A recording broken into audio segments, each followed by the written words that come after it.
हर हर महादेव दोस्तों। आज हम आपके लिए श्रावण माह के महात्म्य का तीसरा अध्याय लेकर प्रस्तुत हैं, जिसके अंतर्गत श्रावण माह में की जाने वाली भगवान शिव की लक्ष्य पूजा का वर्णन किया गया है।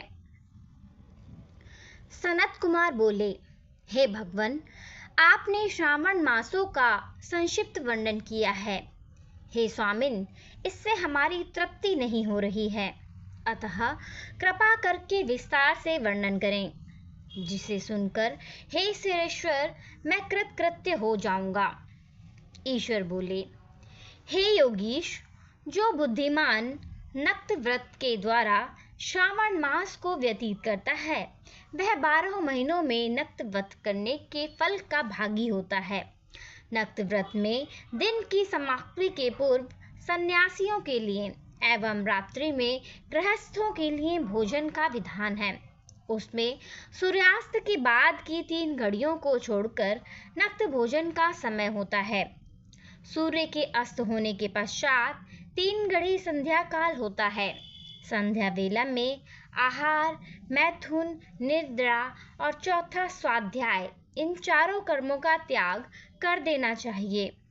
गृहस्थ और यति के भेद से उनकी व्यवस्था के विषय में मुझसे सुनिए। सूर्य के मंद पड़ जाने पर जब अपनी छाया अपने शरीर से दुगनी हो जाए, उस समय के भोजन को यति के लिए नक्त भोजन कहा जाता है। रात्रि भोजन उनके लिए नक्त भोजन नहीं होता है। तारों के दृष्टिगत होने पर विद्वानों ने गृहस्थ के लिए नक्त कहा है। यति के लिए दिन के 8वें भाग के शेष रहने पर भोजन का विधान है। उसके लिए रात्रि में भोजन का निषेध किया गया है। गृहस्थ को चाहिए कि वह विधि पूर्वक रात्रि में नक्त भोजन करे और यति, विधवा और विधुर व्यक्ति सूर्य के रहते नक्त व्रत करें। विधुर व्यक्ति यदि पुत्रवान हो तब भी उसे रात्रि में ही नक्त व्रत करना चाहिए। अनाश्रमी हो अथवा आश्रमी हो अथवा पत्नी रहित हो अथवा पुत्रवान हो, उन्हें रात्रि में नक्त व्रत करना चाहिए। इस प्रकार बुद्धिमान मनुष्य को अपने अधिकार के अनुसार नक्त व्रत करना चाहिए। इस मास में नक्त व्रत करने वाला व्यक्ति परम गति प्राप्त करता है। मैं प्रातः काल स्नान करूंगा, ब्रह्मचर्य व्रत का पालन करूंगा, नक्त भोजन करूंगा, पृथ्वी पर सोऊंगा और प्राणियों पर दया करूंगा। हे देव, इस व्रत को प्रारंभ करने पर यदि मैं मर जाऊं तो हे जगतपते, आपकी कृपा से मेरा व्रत पूर्ण हो। ऐसा संकल्प करके बुद्धिमान व्यक्ति को श्रावण मास में प्रतिदिन नक्त व्रत करना चाहिए। इस प्रकार नक्त व्रत करने वाला मुझे अत्यंत प्रिय होता है। ब्राह्मण के द्वारा अथवा स्वयं ही अतिरुद्र, महारुद्र और रुद्र मंत्र से महीने भर प्रतिदिन अभिषेक करना चाहिए।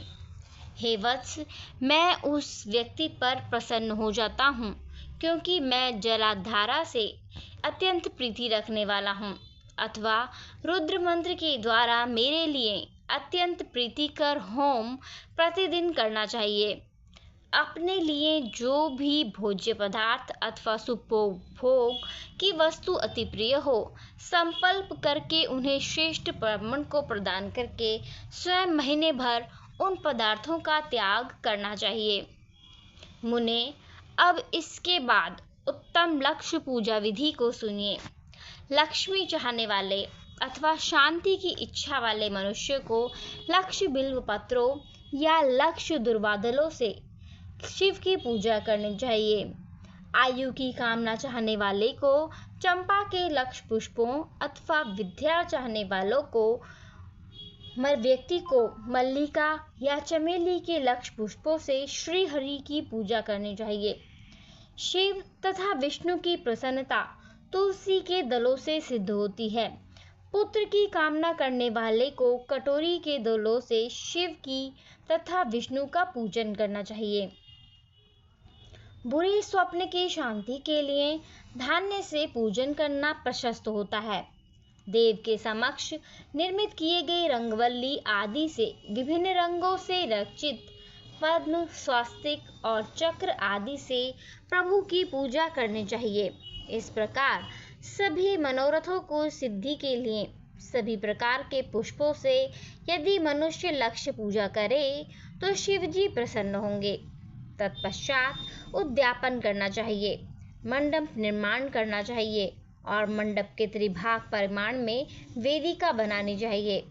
तदनंतर पुण्य आवाचन करके आचार्य का वरण करना चाहिए और उस मंडप में प्रविष्ट होकर गीत और वाद्य के शब्दों और तीव्र वेद ध्वनि से रात्रि में जागरण करना चाहिए। वेदिका के ऊपर उत्तम लिंगोभद्र बनाना चाहिए और उसके बीच में चावलों से सुंदर कैलाश का निर्माण करना चाहिए। उसके ऊपर तांबे का अत्यंत चमकीला तथा पंच पल्लव युक्त कलश स्थापित करना चाहिए और उसे रेशमी वस्त्र से वेष्टित कर देना चाहिए। उसके ऊपर पार्वती शिव की सुवर्ण में प्रतिमा स्थापित करनी चाहिए। तत्पश्चात पंचामृत पूर्वक धूप, दीप और नैवेद्य से उस प्रतिमा की पूजा करनी चाहिए। गीत, वाद्य, नृत्य तथा वेद, शास्त्र तथा पुराणों के पाठों के द्वारा रात्रि में जागरण करना चाहिए। इसके बाद प्रातः काल भली भांति स्नान करके पवित्र हो जाना चाहिए और अपनी शाखा में निर्दिष्ट विधान के अनुसार वेदी का निर्माण करना चाहिए। तत्पश्चात मूल मंत्र से या गायत्री मंत्र से या शिव के सहस्त्र नामों के द्वारा तिल अथवा घृत मिश्रित खीर से होम करना चाहिए अथवा जिस मंत्र से पूजा की गई है उसी से होम करके पूर्णाहुति डालनी चाहिए। इसके बाद वस्त्र, अलंकार तथा भूषणों से भली भांति आचार्य का पूजन करना चाहिए।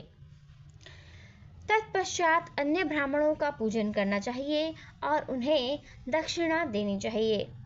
जिस जिस वस्तु से उमापति शिव की लक्ष्य पूजा की हो उसका दान करना चाहिए। स्वर्णमय मूर्ति बनाकर शिव की पूजा करनी चाहिए।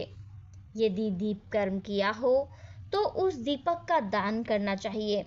चांदी का दीपक और स्वर्ण की वर्तिका अर्थात बत्ती बनाकर उसे गौघृत से भरकर सभी कामना और अर्थ की सिद्धि के लिए उसका दान करना चाहिए। इसके बाद प्रभु से क्षमा प्रार्थना करनी चाहिए और अंत में 100 ब्राह्मणों को भोजन कराना चाहिए।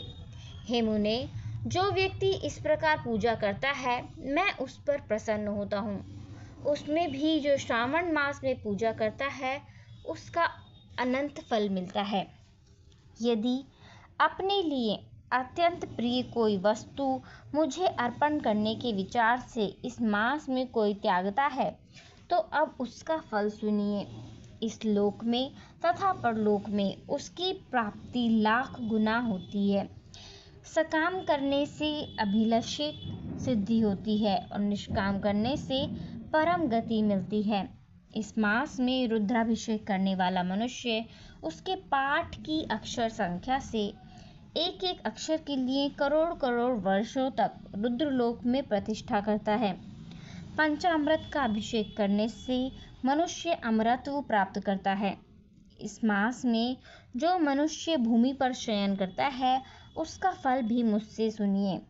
हे द्विजश्रेष्ठ, वह मनुष्य 9 प्रकार के रत्नों से जुड़ी हुई सुंदर वस्त्र से आच्छादित, बिछे हुए कोमल गद्दे से सुशोभित, देश तकियों से युक्त, रम्य स्त्रियों से विभूषित, रत्न निर्मित दीपों से मंडित तथा अत्यंत मृदु और गरुणाकार प्रवाल निर्मित अथवा हाथी की दांत की बनी हुई और चंदन की बनी हुई उत्तम तथा शुभ शैया प्राप्त करता है। इस मास में ब्रह्मचर्य का पालन करने से वीर्य की दृढ़ पुष्टि होती है। औज, बल, शरीर की दृढ़ता और जो भी धर्म के विषय में उपकारक होते हैं वह सब उसे प्राप्त होता है।